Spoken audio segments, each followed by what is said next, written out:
They say that you should walk a mile in someone's shoes before judging them, but I say you should walk 10 miles instead, while being chased by zombies in the middle of the night. My name is Graeldon, and I'm reviewing Steam games in alphabetical order to find the hidden gems among the piles of garbage, and this is episode 65 of Steam Sequence, which means the background collage is expanding again. As this is a milestone episode, please take a moment to like the video and subscribe if you haven't already to show your support for this crazy journey.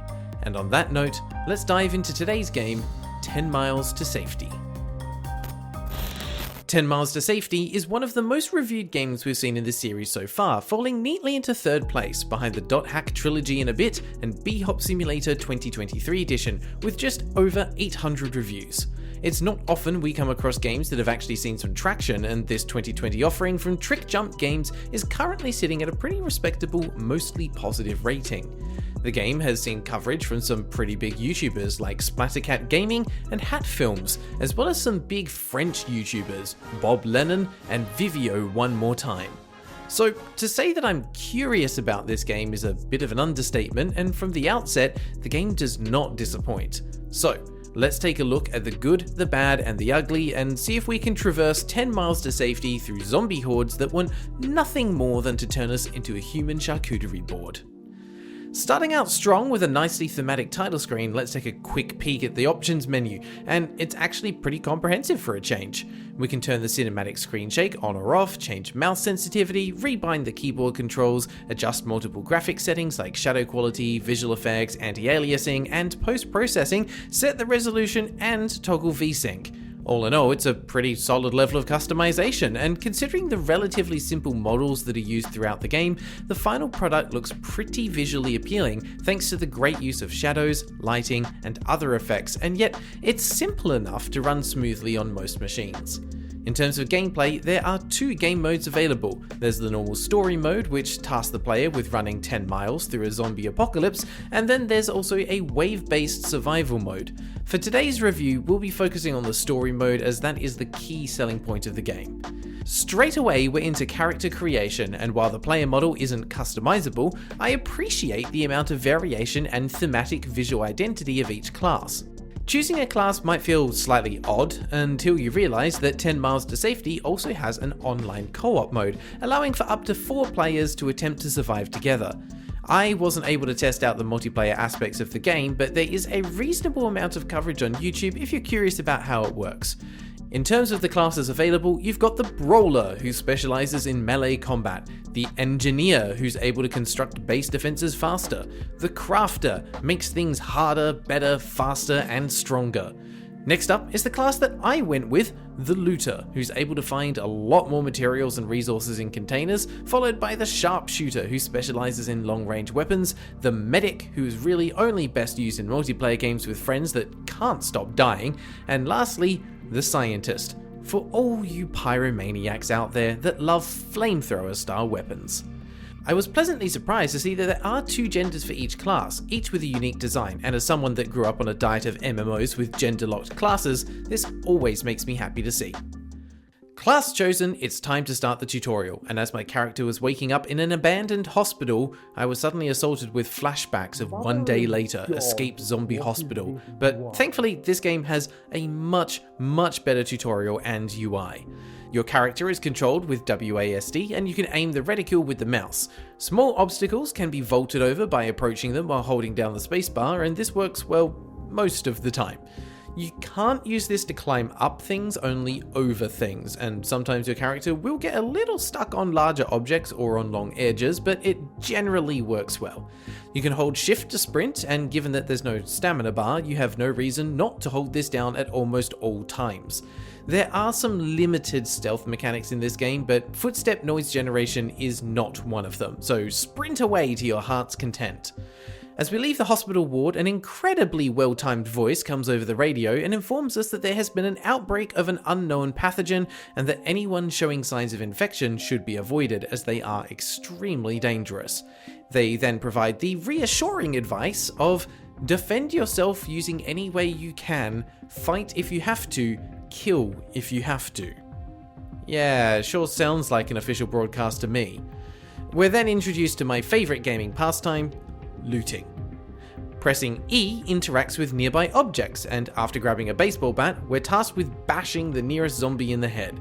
This is the first and most common of the zombie types we'll encounter, the Shambler. These can be seen pretty much everywhere during the day and tend to pose very little threat to you unless you somehow manage to get swarmed by them in a tight space. If this happens, you really only have yourself to blame. With the undead turned back into regular dead, we bash through the barricaded door and grab our first gun.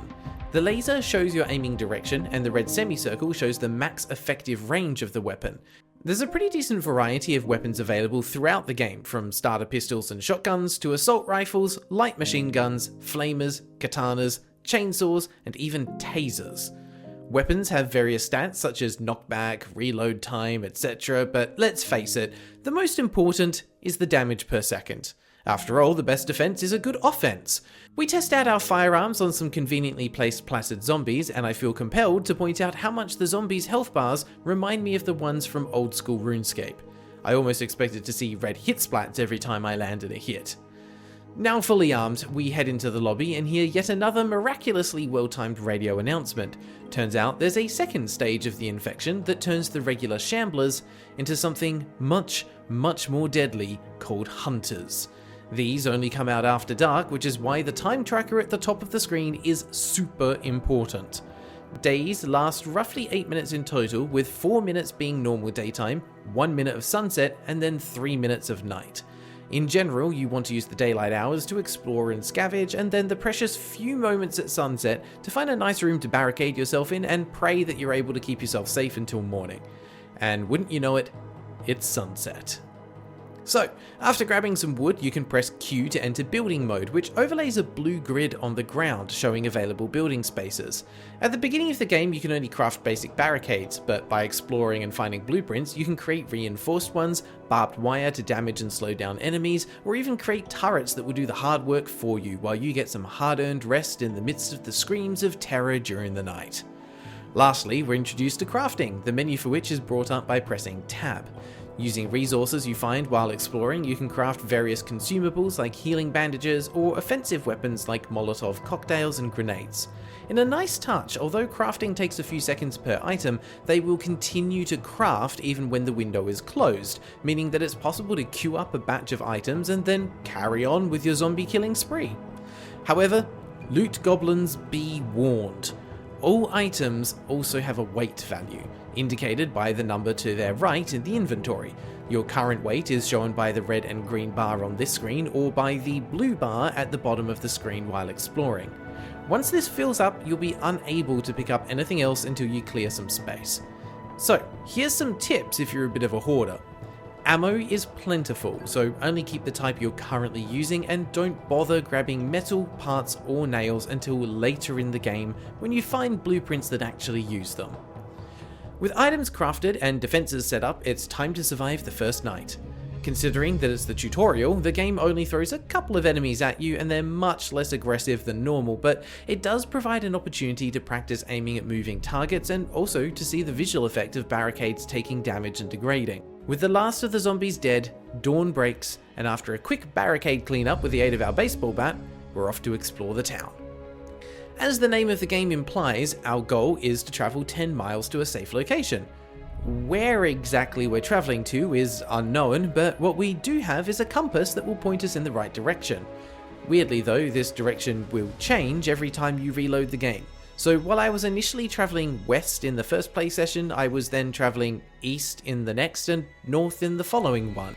One of the major features of the game that we haven't touched on yet is the fact that the entire world is procedurally generated. If you've played games with procedurally generated content before, you'll know that this can be a double-edged sword, and here it sadly backfires quite badly. As you run through the starter suburb, you'll see various houses, stores, and parks. All of these can be entered and explored to find materials as well as weapon and armor upgrades. Once you finish rifling through the belongings of the statistically likely recently deceased, it's time to press onwards. And when you do, you'll see the same houses, the same stores, and the same parks. And then again, and again, and again. If you only move towards the goal, you won't notice too much of this, but if you decide to explore and gather resources, especially in a multiplayer session, the lack of environmental diversity becomes painfully apparent and painfully repetitive. That said, the areas are still enjoyable to explore simply because of the NPC interactions that you'll encounter.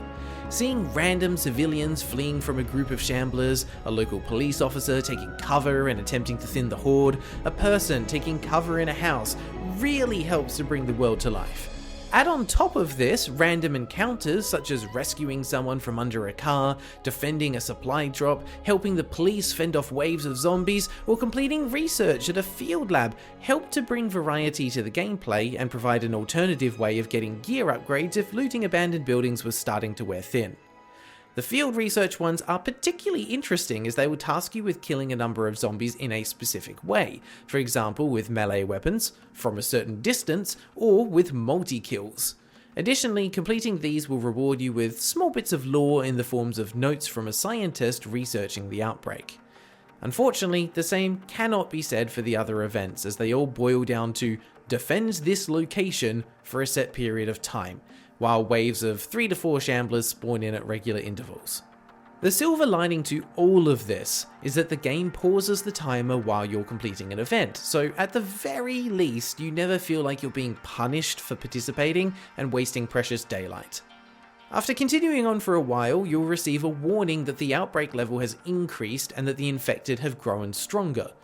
You would be forgiven for thinking that this is a time-based mechanic, in order to prevent the player from staying in one location for too long, but that just means you would have made a better design choice than these devs. Instead, the outbreak level increases with the distance travelled, so the closer you are to the goal, the stronger the zombies become.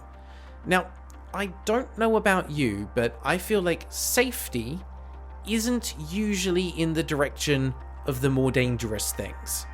Anyway, simply backing off slightly will lower the outbreak level, but you will need to press on eventually. Pressing onwards, you'll find the woods area, a wild section that serves as a barrier between the upper and lower suburbs, and is a naturally more dangerous area due to the lack of defensible structures. I personally found that the best tactic was to prep appropriately and then simply dash through the area to the other side. One neat thing I found later in the game is that if you venture into an area that you're not equipped for yet, icons will appear in the top right of the screen to show you what gear is underpowered. This usually means you're also in a good area to explore and find new gear, so once you see these icons, it's time to stop and loot. I mentioned earlier that there is a decent variety to the weapons available, and while that is certainly true, it's only partially true. Often, your gear upgrades won't be completely different weapons, but will instead be straight quality upgrades for the same weapons or armor. The first tier of gear is basic, followed by superior, then advanced, and finally military. There's never a reason not to upgrade to the next tier, and after reaching military grade, it's a matter of waiting for the next weapon of the same category, but back to basic. For example, you start with a standard baseball bat, swap it for each successive tier up to a military baseball bat, and then trade it for a basic fire axe. As far as a naming convention for quality levels go, it's pretty easy to understand, even if it does result in some amusing results, such as a military grade katana. I'd love to see the US Marines charging into battle with those. And before anyone comments, yes, katanas were used by the military forces in the relevant time periods, but I simply find something amusing about the implications of military katanas in a modern setting. Anyway, the upper suburbs, to probably no one's surprise, turn out to be very similar to the lower suburbs. The house designs are appropriately larger and the area seems to be more well maintained, but we run into the same issue of repeated blocks of content. It's always interesting for the first few minutes, but when you can run for 30 seconds and see the same building 5 times, the sense of immersion breaks and the annoying sense of gamification kicks back in. It's like trying to watch a good movie while someone pinches your arm every few minutes, annoying and preventing you from being truly immersed in the experience. To me, this is a world that would have benefited far more from being more limited in size, but having greater diversity with more custom assets. At about the 8-mile mark, you'll find a barricade at the entrance to the docks, where the police have set up a checkpoint. Captain McCree announces that it's high noon and enlists your help defending the checkpoint. As with world events, the daylight timer is paused, but instead you're given a minute and a half to prepare your defenses for the oncoming horde. The next 2.5 minutes that you need to survive feel like they stretch on for much longer as you attempt to manage the zombies approaching from all sides, breaking through your defenses, and the poor cops trying their best to defend the checkpoint. Barricades break, cars explode, police officers die, a stronger zombie version in a hazmat suit appears to cause further chaos, but eventually the hordes begin to thin. And after the last stragglers are defeated, Captain McCree allows us to pass into the next area, the docks. From here onwards, the game unfortunately gets incredibly formulaic. Heading into the docks, the parks and houses are replaced with shipping containers and warehouses, offering less protection at night, increasing the difficulty at a nice pace. We then find a river filled with boats, which serves as an interesting challenge to navigate, as if you're not careful, you can fall to your death. In the event of an untimely demise, you'll simply respawn at the start of the previous day with all your gear intact, and I'm on the fence with how I feel about this. On the one hand, I appreciate that you're not punished for taking risks, but on the other, there's no punishment at all, so failure is just a time loss, and therefore a lot of the risk-reward goes out the window. Death in survival games often comes with a punishment in order for the player to feel more attached to their character and makes them consider their actions and choices more carefully, as they can have real consequences. Minecraft is a great example of this, and the risk of losing gear makes the preparation process much more engaging, as you have to plan around the risk of dying, but that's not the case here. At the far end of the docks, we find a ferry that's willing to take us over the water to the city, but only if we can do a few things for them first, of course. It starts with another wave defense section, where another type of zombie is introduced that explodes on death.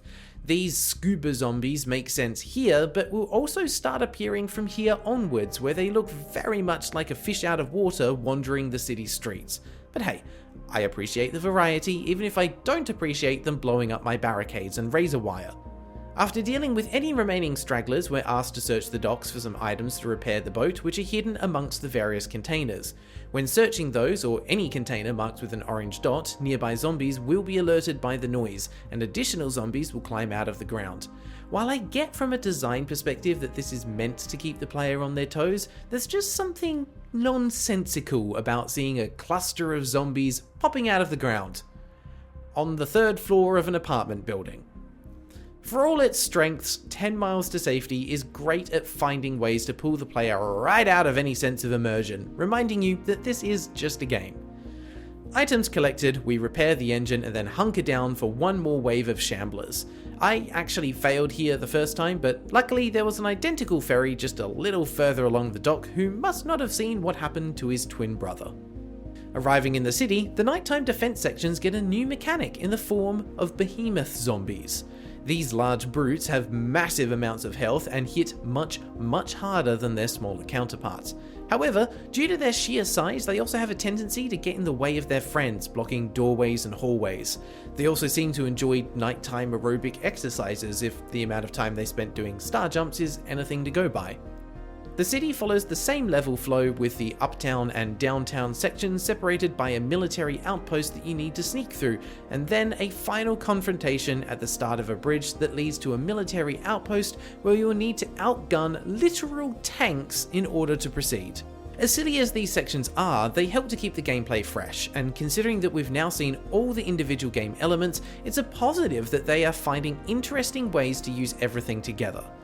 The final stretch of our slightly less than half marathon will see you fighting your way over a bridge, through an army base, and arriving at an airfield where you'll find a scientist who's been separated from their team. If you're able to help them, they'll guarantee you a space on the plane, so we head off to find the team. Less than 100 meters later, we find them, and also find the horde that have been keeping them trapped here. After clearing out the compound, we're able to escort the scientists back to the plane, and our final task is to defend everyone from not just one, but 2 waves of zombies, so you'd better be armed to the teeth. This final fight is suitably difficult, and even on normal difficulty, I was scrambling to survive in the second wave as I had barely any resources for barricades left, so I can only imagine what the 2 harder difficulty levels are like. As I was finishing off the last of the zombies, the plane began to move down the runway, leaving us to sprint to catch up, dodging and weaving between the zombies to manage to climb aboard in time. The plane then turns around, and after the fastest takeoff on the shortest runway I've ever seen, we make our escape into the sky and to an unknown destination. There's no resolution to the story, no epilogue, or even a footnote to explain what happens next. Instead, we're given a brief overview of some statistics from our journey, and then dumped right back to the title screen after barely having had a moment to process the reality of the game and our 10-mile journey being finally over.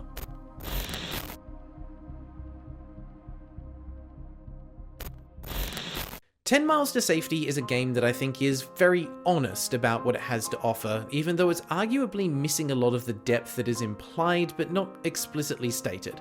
I don't think that it's lied or oversold what it has to offer. It's actually likely that this was my personal expectations, having had experience with similar titles. So, what do I mean by this? Let's break it down, starting with the zombies. During the day, there are 3 types: Shamblers, Hazmat, and Scuba, and at night there are 2 more: Hunters and Behemoths. This means that at any one time you're only dealing with 2 different zombie mechanics, because let's be honest, Hazmat zombies are just slightly spongier versions of Shamblers. They don't have any unique mechanic that the player has to adapt to. Aside from the army in the final area, this means you're fighting the same enemies with the same tactics for 80% of the game.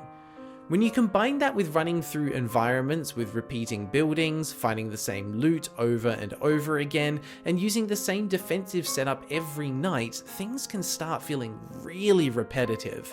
Now, it's worth acknowledging that some people might actually enjoy this, as it gets them into a rhythm or a flow for the game, but personally it detracted from my enjoyment, as with each day passed, each mile travelled, I couldn't help but wish it would just do something new. In that sense, I describe this as a very safe game. I can think of 2 changes that could potentially go a long way to keeping what is a pretty solid formula fresh. Number 1, make certain ammo types more rare in certain areas in order to force players to adapt to new weapons. 2, add more enemy variants that encourage different playstyles. For example, the city could have zombies that are able to climb walls and enter through windows on higher floors. One with ranged attacks that require clever positioning or traps, agile zombies that can climb over wooden barricades and need to be stopped by razor wire or electricity, or heck, buff zombies that are cowards but can throw mini zombies over your defenses to distract you. At the end of the day, 10 Miles from Safety does a lot of things right, but it feels like the devs were scared of fully committing to any one idea for fear of it not succeeding. The end result is an experience that is enjoyable, but not memorable. There are better zombie survival crafting games out there, like Project Zomboid or Dismantle, that do what 10 Miles to Safety does, but better. That said, if you love these kinds of games and are waiting for the next big one to drop, this might help scratch that itch in the meantime. So, with that in mind, my final rating for 10 Miles to Safety is a military katana out of 10. The name is a bit silly, but it's a solid weapon that gets the job done, at least until you find something better, which doesn't take long. Thanks for watching. Welcome to the end of the video. Today, I'd like to thank all of the amazing channel members that help keep this silly project running, and I'd especially like to thank the Noble Knights, Azazel, Bull, Lampirides, Niggy Malevolent, Theo the Cat Guy, and Zest. Plus, an extra special thank you to our 2 Knights of the Holy Grail, Freaky Feline and Loveheart Gonzi. If you'd like to support this channel, check out the membership options below.